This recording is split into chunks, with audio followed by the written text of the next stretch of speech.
días, buen domingo, buen fin de semana para todos los amigos televidentes. En la primera parte de este programa voy a conversar con la profesora Adelaida Struck González. Ella es decana de la Facultad de Ciencias Económicas y Sociales de la Universidad Central de Venezuela. Su apellido tiene ascendencia alemana. Así dicen. Así dicen. Eso ¿no? me contaron mis padres. Ah, bueno. El Struck está bien colocado ahí. Está bien El colocado. González sí es español. Es español. Ujú. Okay. Y yo venezolana. Venezolana por nacimiento y por naturalización. Por nacimiento. Bueno, creo que por nacimiento. Por nacimiento. Bien caraqueñita. No de por la parroquia La Candelaria. No por naturalización. ¿En la No, parroquia? La Candelaria nací. No, está bien. ¿Y qué es la vida ahora de la gente de la Candelaria? De aquel bueno, tiempo a este. A eso sí no lo sé, porque yo nací en la clínica, pero viví todo el tiempo en los Chaguaramos. Así que te puedo decir cómo está. No, yo nací en una que se llamaba Clínica Carabobo. Claro, la clínica Racetti también está en la Candelaria, ¿no? También está en la Candelaria.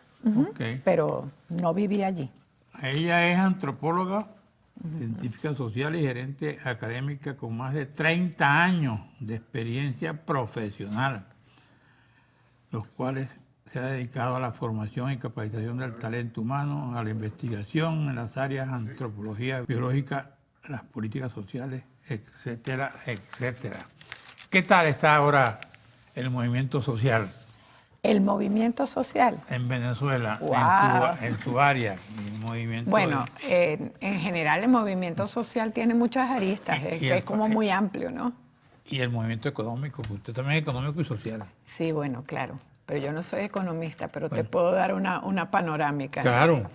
Bueno, el movimiento social realmente, diríamos, tiene muchas aristas, depende de dónde lo quieras tomar. Como buena antropóloga no los puedo meter a todos en un mismo saco.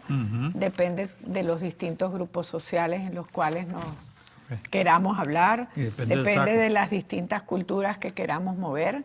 Porque aún cuando uno dice que Venezuela tiene una sola cultura, yo creo que es una cultura bien complicada, que tiene muchas aristas, que depende, digamos, si te sitúas en una ciudad o te sitúas en el campo o te sitúas en una comunidad indígena. Es decir, son distintas culturas que se imbrican todas ellas entre sí. Y yo creo que en este momento estamos como en un momento donde todas ellas tienen así como puntos de quiebre y tratar de que esas culturas sigamos hacia adelante con esa particularidad siempre del venezolano, que creo que por mucho que hayan querido hacer, nosotros seguimos siendo personas esperanzadoras, personas que tenemos mucho que hacer y mucho que decir. Tenemos esa alegría propia del venezolano, aunque en este momento creo que está un poquito mermada, pero vamos a tratar de empujarla otra vez. ¿Cómo te sientes en este momento en la universidad, en el área donde te desempeñas? ¿Hay más entusiasmo por la economía? ¿Hay más entusiasmo por lo social? ¿Se ha ido mucha gente? ¿Ha ingresado más gente a las universidades? ¿Qué me puedes decir? ¿Qué te puedo decir? Bueno, yo particularmente creo que me siento bien. Si no me sintiera bien, no estaría donde estoy ni ejerciendo el cargo que ocupo temporalmente. Sí ha habido diáspora, como muchos llaman. Yo creo que más bien que diáspora ha habido huida. La gente a veces tiene un poco de miedo del futuro inmediato, porque en eso sí creo que los venezolanos tenemos que aprender a pensar un poquito más en el mediano y en el largo plazo. Pero bueno, en la universidad unos se han ido, otros han llegado.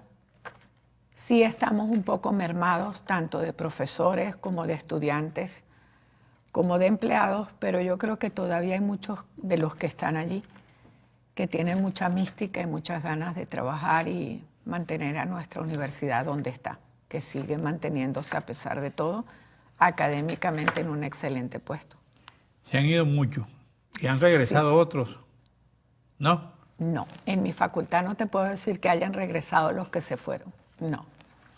O sea que tú tienes un déficit para Sí, tenemos un déficit. La academia. Sí, tenemos un déficit, pero cuando hacemos los análisis global UCB, realmente es de las facultades que menos deserción ha tenido. Quizás también por su propia composición, porque realmente acuérdate que en fases tenemos desde sociólogos, antropólogos, trabajadores sociales, economistas, somos variopintos totales, internacionalistas y estadísticos y actuariales.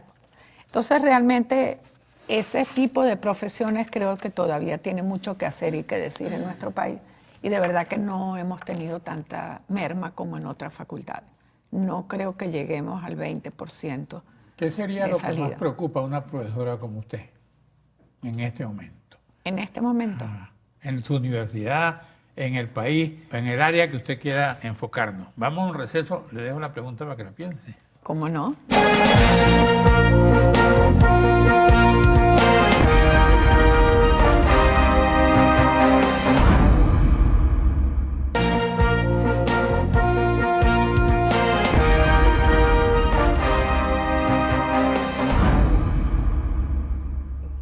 Bueno, le dejé una pregunta ahí. Hablando de Me eso. dejó una pregunta al aire. ¿Qué me preocupa realmente en este momento? Bueno, me preocupa realmente la situación social de nuestro país, porque yo digo que en este momento la parte económica efectivamente está jugando un rol fundamental en el sentido de que la gente de verdad, la mayoría de la población, no tiene acceso real a los insumos para su canasta básica, para desenvolverse, lo que diríamos en las condiciones básicas de vida y de subsistencia.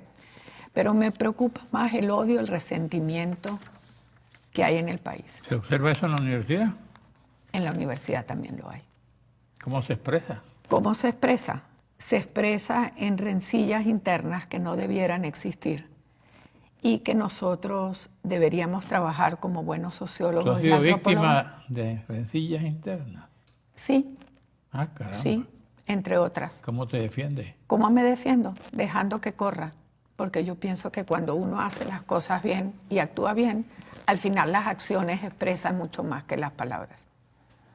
Entonces siempre he creído que se hace mucho más accionando y trabajando, y quien trabaja y demuestra lo que hace no necesita estar dando tanta alaraca o defendiéndose públicamente. A mí me decía un profesor que deja lo que hable, sufre más el que habla de ti que el que... Exactamente, yo creo que esa es una buena salida. O Porque sea, después se va a el preguntar, que se envenena ¿por qué? es el otro, Claro, no soy yo. claro. Es el otro el que está envenenado. Porque después se va a preguntar Yo él sigo. mismo cuando llegue a su casa, ¿y por qué iba a atacar ¿Y por qué yo digo? ¿Y por qué la ataqué? No, y puedes seguir atacando, pero con el actuar tú desmistificas todo lo que se habla que no es cierto. Bueno, Entonces te decía que me preocupa mucho, Carlos, el reencuentro de los venezolanos. Yo creo que nosotros de verdad llevamos muchos años trabajando en pro de una división social y en pro de un reconcomio social, que el reconcomio social a veces hace aflorar lo peor del ser humano. Ahí lo digo como antropóloga. Y yo creo que hay que trabajar muchísimo, porque en el momento en que tú reencuentres, consigas una paz interior y una paz exterior entre los venezolanos en sí mismos, podemos avanzar mucho más. Lo económico, yo estoy segura, y siempre lo he dicho en todas las entrevistas que me hacen, digo que lo económico está marcando aquello que se ve, pero lo que subyace o lo que podríamos llamar el leitmotiv de lo que está ocurriendo está dentro del propio venezolano, no tanto en la condición económica en sí. ¿qué más te preocupa? ¿Qué más me preocupa? Me preocupa mi país, ¿Por qué? porque quisiera que Venezuela no volviera, como decimos, ay, volver hacia atrás o volver a años atrás. No, yo creo que Venezuela tiene mucho que dar, mucho que aportar. Los venezolanos a donde vayan, independientemente de que hay mucha gente que está yendo que lamentablemente pues no está en la mejor situación y no es reconocida en el país que va, también te encuentras que hay muchos venezolanos exitosos. ¿Y el por qué? Porque el venezolano aprendió a hacer sus cosas en dificultad. Llevamos más de 20 años en una dificultad absoluta. Y entonces cuando tú tienes dificultades, tú tienes que buscar cómo reinventarte, que es lo que hacemos en la universidad.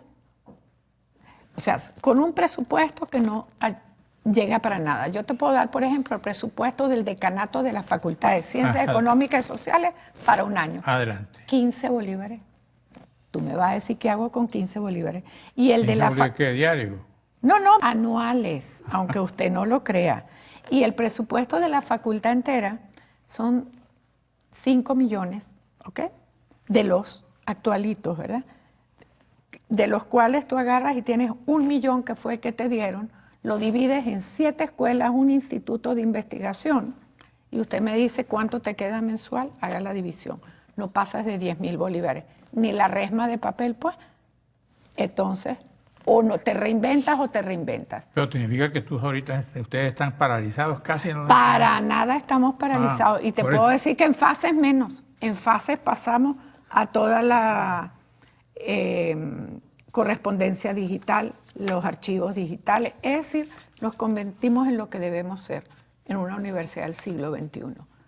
Lamentablemente que la causa fue que no había papel, pero yo creo que es necesario realmente cambiar los esquemas de la universidad también. Ajá, ¿qué más puedes decir en ¿Qué este más programa te hoy? puedo decir hoy? Bueno, en primer lugar quiero de verdad darle un agradecimiento enorme tanto a mis profesores de la facultad. De verdad creo que hacen un trabajo día a día, sobre todo mis directores, mis jefes de departamento, llámese todos mis empleados que trabajan en presupuesto, archivo, todo, porque realmente sin ellos es imposible llevar la universidad adelante. Y toda esa gente que a veces está invisibilizada es realmente la que nos ayuda a hacer una gestión exitosa. Tú tienes un déficit importante de docentes. No, de docentes de verdad no tengo tanto, Carlos. O sea, como te decía antes, yo creo que no excede el 20%, pero más en fases que haber renunciado, en fases han utilizado pues otras herramientas que se pueden usar en la universidad, que son los permisos no remunerados con los cuales tú puedes contratar, lo cual, claro, no genera nada en positivo porque tú contratas a una persona que luego no le puedes dar estabilidad si la persona regresa. Pero realmente renuncias como tal de docentes, yo te diría que no creo que en toda la facultad haya habido más de 20. ¿Y solicitudes de ingreso? Mira, los concursos de oposición, que es la forma de ingresar a la universidad, es decir, con tus exámenes de ingreso, nosotros de verdad hay algunas áreas más críticas donde no hay tantas personas que se presentan al concurso.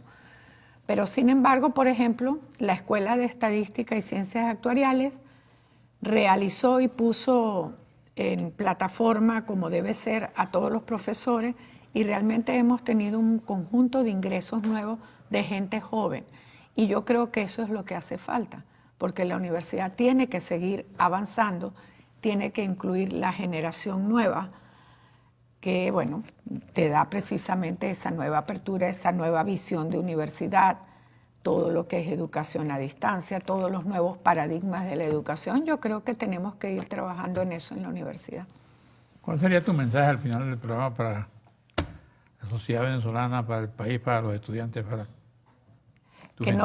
Que no dejen de creer en Venezuela, que crean realmente que a partir del cambio personal se logra el cambio social y que tratemos de dejar a un lado el rencor, si es que lo tenemos, el resentimiento, y entendamos que en Venezuela cabemos todos y que juntos podemos construir ese nuevo país que todos soñamos.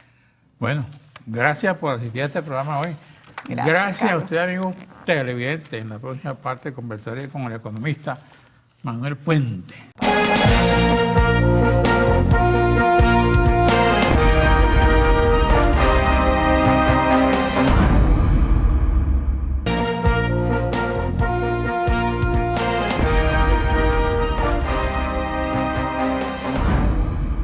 Bueno, ahora me toca hablar con José Manuel Puente, él es economista, como ustedes saben, está titular de IESA. Viaja mucho al exterior también en asuntos relacionados con su profesión. Y en este momento vamos a hablar, aquí hay una declaración suya que dice, se hacen los locos con los precios regulados. ¿Eso lo dice usted? Bueno, no sé si textualmente, pero la idea general sí. Lo que hemos visto es que el gobierno, por diseño, ha estado ajustando las regulaciones de precios se ha dado cuenta que detrás del brutal desabastecimiento lo que tienes es precios controlados que los han mantenido durante largos periodos y han hecho que el precio final de muchos bienes esté muy por debajo de la estructura de costos. Cuando eso ocurre, los agentes económicos simplemente dejan de producir el bien o el servicio porque no es rentable y nadie puede producir a pérdidas en el largo plazo. Eso ha sido parte del diseño de política económica reciente. Pero adicionalmente, en otros ámbitos, en otros sectores, en otras empresas, las empresas simplemente han desconocido los controles de precios porque han estado asumiendo gigantescas pérdidas, entonces han tomado una decisión muy racional. Si seguimos produciendo al precio que el Estado determina, vamos a la quiebra. Y antes de ir a la quiebra, preferimos desobedecer el precio regulado. Entonces, esos dos fenómenos han hecho que ha habido una liberación de los precios de la economía o de una parte importante de la economía. Y dices tú que para que los controles de precios tengan un resultado positivo en la población deben estar enmarcados en un programa de estabilización que toque variables de política cambiaria, fiscal y monetaria. Claro. Dígalo. Básicamente, medidas aisladas no resuelven el problema, lo que pueden hacer es empeorarlo. Muchos de nosotros hablábamos de la necesidad de revisar los controles de precios, pero ahora lo que ha ocurrido es que esos nuevos precios no son precios a los cuales pueden acceder una gran parte de la población, porque el salario mínimo hoy son $3 mensuales. Con $3 mensuales son 10 centavos de dólar por día. ¿Qué salario propones tú?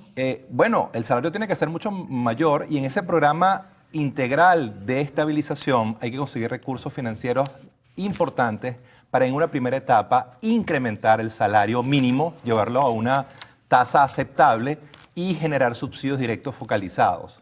El tema es que los controles o el desmontaje de los controles de precios, de cambio, de tasa de interés, tiene que ser parte de un programa integral. Medidas aisladas pueden ser peor el remedio que la enfermedad. Y el gobierno no ha instrumentado hasta ahora un programa de reformas integrales, un programa de estabilización con ayuda financiera internacional. Son solo medidas aisladas que no logran generar los equilibrios y recuperar crecimiento, abastecimiento y control de la inflación en Venezuela. Volvemos a lo mismo.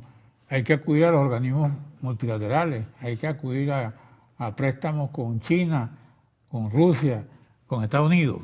¿Qué es lo que tú propones? Yo creo que la emergencia, esto ya es una emergencia económica, social y humanitaria. La emergencia requiere de ayuda financiera en grandes volúmenes y probablemente vamos a tener que recurrir a todas las anteriores, al Fondo Monetario, al Banco Mundial, a los gobiernos, a los mercados internacionales, entre ellos a China o a Rusia o a gobiernos amigos, que con el colateral de petróleo nos permitan acceder a recursos para poder rescatar a la economía del ciclo de desastre en el que se encuentra. Cuando tú hablas de grandes volúmenes, ¿de cuánto estamos hablando? Vamos a un receso y te dejo la pregunta para que la pienses mejor.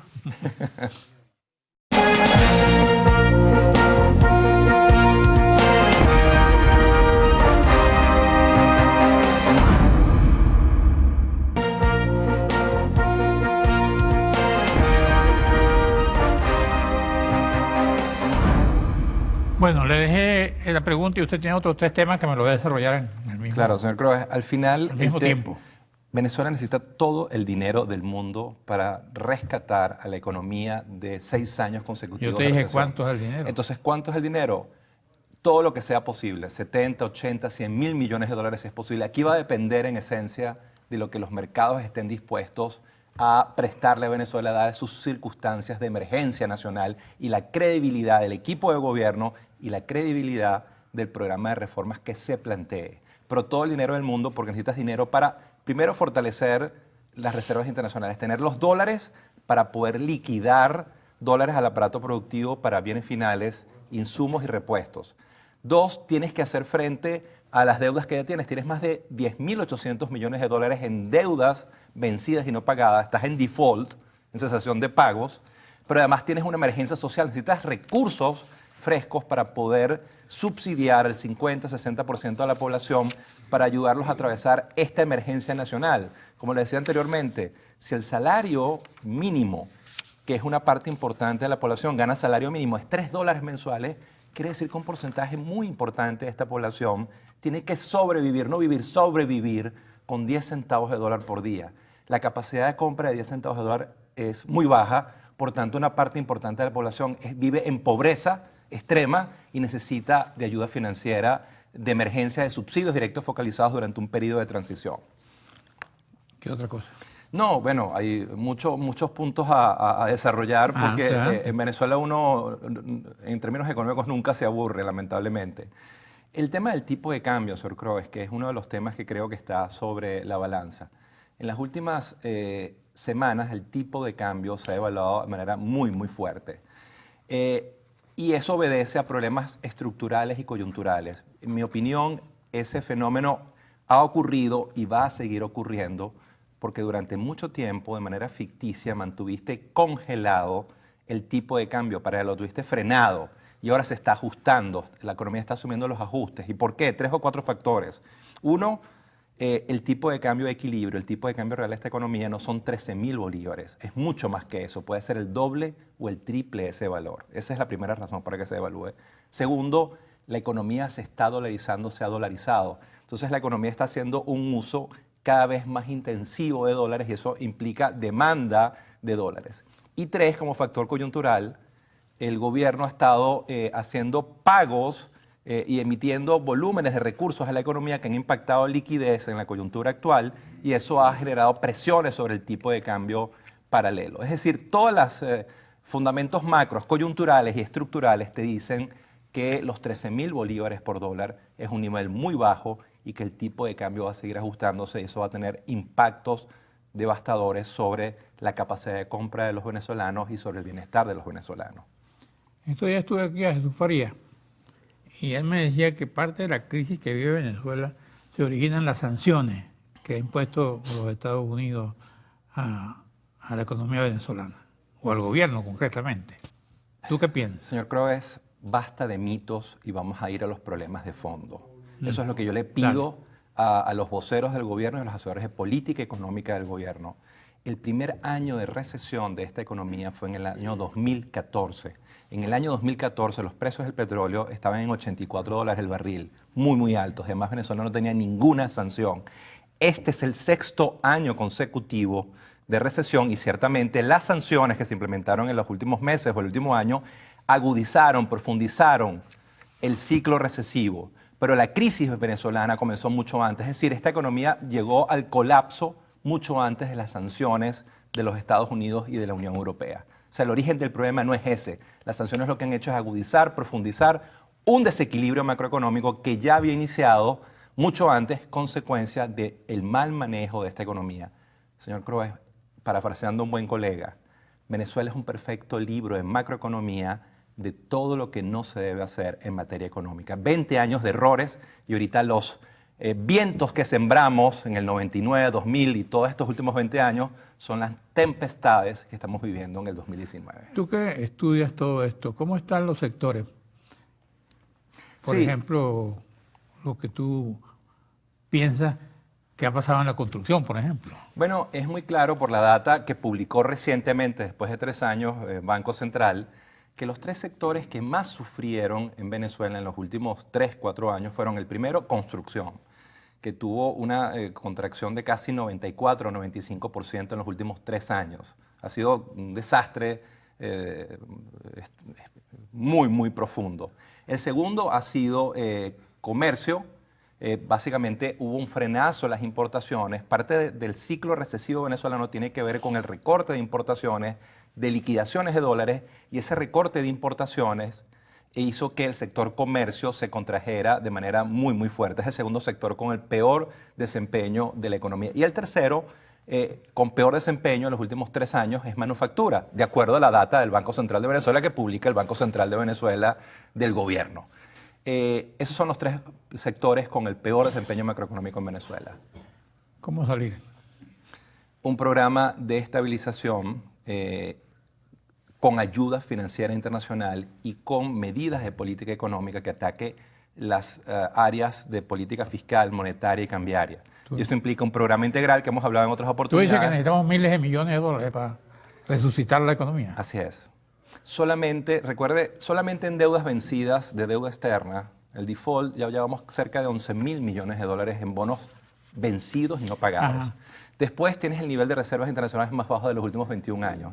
Necesitas dólares para poder liquidar al aparato productivo para que ellos tengan los insumos, los repuestos, los bienes finales para destrancar el juego. Y después los programas sociales que requieres instrumentar dada la emergencia. ¿Qué pasa cuando un país es considerado default? ¿Cuáles son las consecuencias que se derivan de eso? ¿Y cómo afecta a ti y a mí, al señor que está enfrente? ¿Cómo? Múltiples. Venezuela tiene en este momento el riesgo país más alto, uno de los más altos del mundo, el MB Plus, que lo publicaba JP Morgan, lo publica JP Morgan. Pasa que Venezuela ha sido recientemente sacada de la contabilidad de JP Morgan para este índice.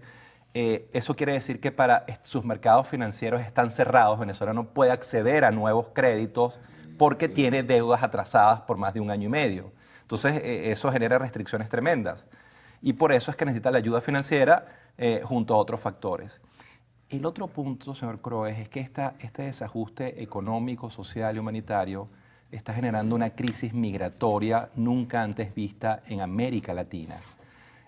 Unos colegas de Princeton y de Lima, Magali Sánchez, Iván de la Vega y yo hemos estado trabajando el tema de migración y creemos que en los últimos 20 años el fenómeno es mucho más grande de lo que algunas fuentes publican. Creemos que en los últimos 20 años han salido de Venezuela cerca de 5 millones de venezolanos y con un componente cualitativo muy importante. No solamente un gran volumen de venezolanos, sino que es mano de obra altamente calificada. La pérdida de capital humano venezolana es muy, muy fuerte.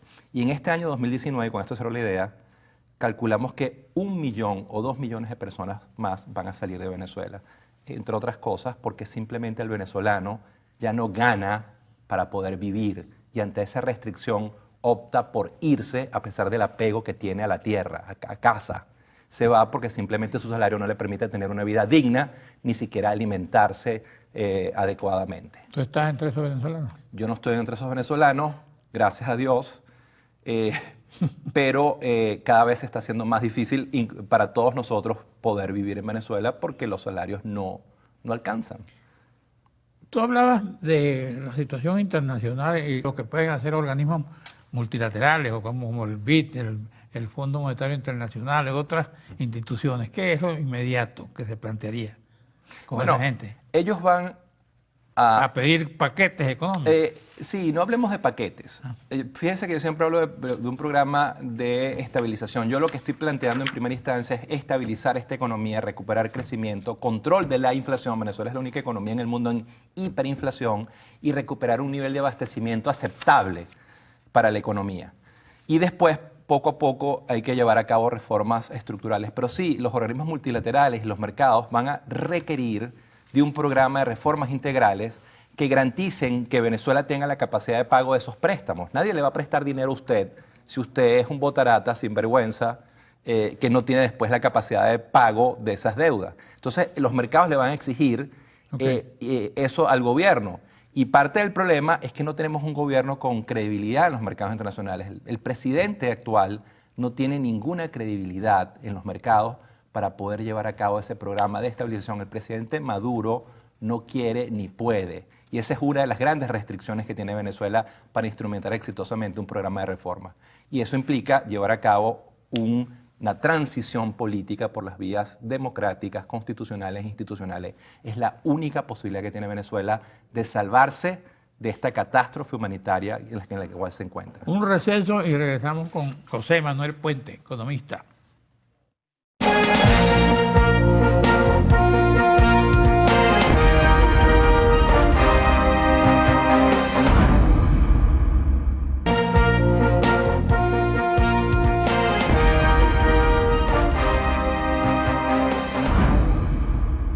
Bueno, tú me comentabas en el receso lo que llamas una sociedad dual. ¿Qué es lo que está pasando ahí? Sí, lo que estamos viendo es algo dramático. No solamente empobrecimiento y depauperación de la sociedad venezolana, sino que se ha ido construyendo, la revolución socialista ha ido construyendo una sociedad dual. Primero, un 85-87% de la población que gana salario mínimo o 2 o 3 o 4 salarios mínimos, lo cual es estar y vivir en pobreza. Y después un 12, 13, 14% de la población que tiene algún ingreso en dólares o bonos en dólares o tiene un familiar en el exterior que le envía dólares y eso le permite patrones de consumo diferentes. los venezolanos están saliendo de Venezuela porque ya no pueden vivir de su salario en Venezuela, pero muchos están saliendo para poder ayudar a sus familias en esta emergencia. Entonces se ha ido construyendo una sociedad dual con dos patrones de consumo muy diferentes. Un 85, 87, 88%, tremendamente empobrecida, que ni siquiera tiene el ingreso para comer 3 veces al día, y después tienes un 10, 12% de la población que consume en estos bodegones que han proliferado de manera exponencial en Venezuela, en toda Venezuela, con precios en dólares, productos importados. Entonces, una sociedad profundamente desigual con diferentes patrones de consumo. Ahora, si hay precio en dólares, pues la gente tiene dólares. Sí, Salen sí, dólares, es correcto. Hay un porcentaje de la población que tiene o ingresos en dólares, porque muchas empresas para poder mantener algunos de su personal han instrumentado bonos en dólares y con eso le permite cierta capacidad de compra. Y después en parte del estudio que hacemos con Magali Sánchez y Iván de la Vega, creemos que esos 5 millones de venezolanos en el exterior están enviando todos $20, $100, $50, $200 al mes. Y eso puede hacer que esta economía esté recibiendo hoy, es difícil calcularlo exacto, entre 5.000 y 6.000 millones de dólares en remesas.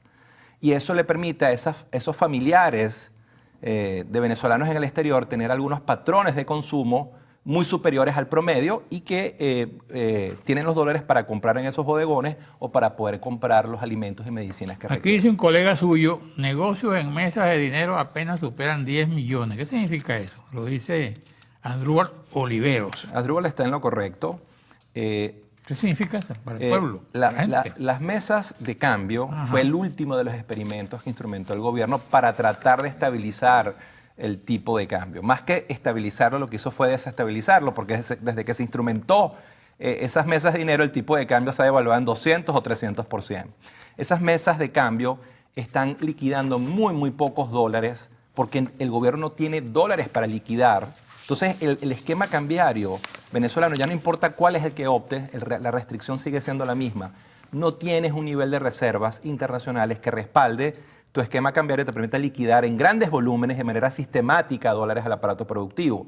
Y sí, es por eso que Asdrúbal habla de 10 millones de dólares, que es un monto muy por debajo de lo que la economía requiere. Entonces, esa restricción, entre las otras que yo mencionaba, está haciendo que el tipo de cambio se devalúe sistemáticamente y siga devaluándose en el futuro. Como decía, el tipo de cambio, no sabemos cuál es el tipo de cambio final para el 2019 o 20, pero puede ser el doble o el triple del que tenemos hoy. Y eso es consecuencia de factores estructurales y coyunturales. A estas alturas, insisto, ¿tú crees que Venezuela tiene posibilidad de abrirse a otros mercados, a un mercado internacional para conseguir préstamos?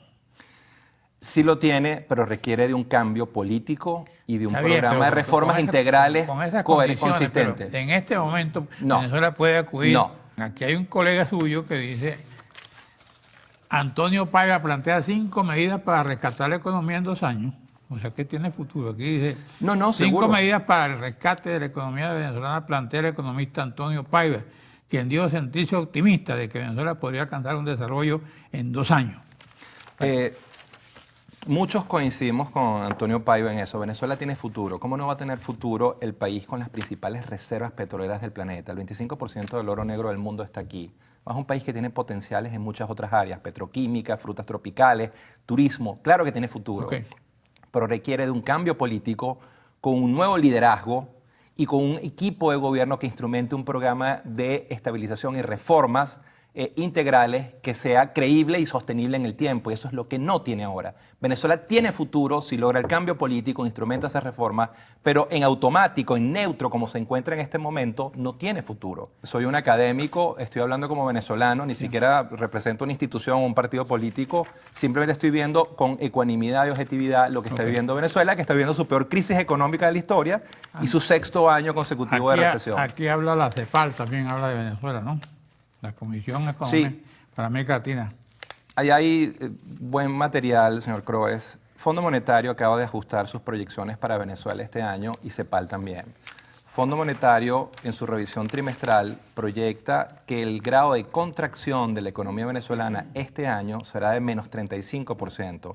Como bien lo dice Fondo Monetario, eso es una magnitud nunca antes vista en América Latina en etapa contemporánea. Ninguna economía de América Latina en nuestra etapa contemporánea se ha contraído en menos 35%. Aquí te habla de... Y CEPAL... La economía se contrajeron en primer trimestre Argentina, Nicaragua, Paraguay, Uruguay y Venezuela. Y Venezuela. Y Brasil. Correcto, y Brasil. Pero Venezuela, de lejos, No. la peor de todas. Y CEPAL, que siempre ha sido muy benevolente con Venezuela, proyecta menos 23% de contracción este año. Fondo Monetario menos 35% y CEPAL menos 23%. Ok. Y después de 5 años de recesión. Ya. Ahora un año catastrófico como... El año 2019 será el peor año económico en la historia de Venezuela. Bueno, ojalá que no sea así. Gracias. Ojalá Puente. estén equivocados los economistas. Gracias, Puente. Muchísimas gracias a gracias a ustedes, amigos ustedes. televidentes. Nos veremos aquí el próximo domingo a esta misma hora.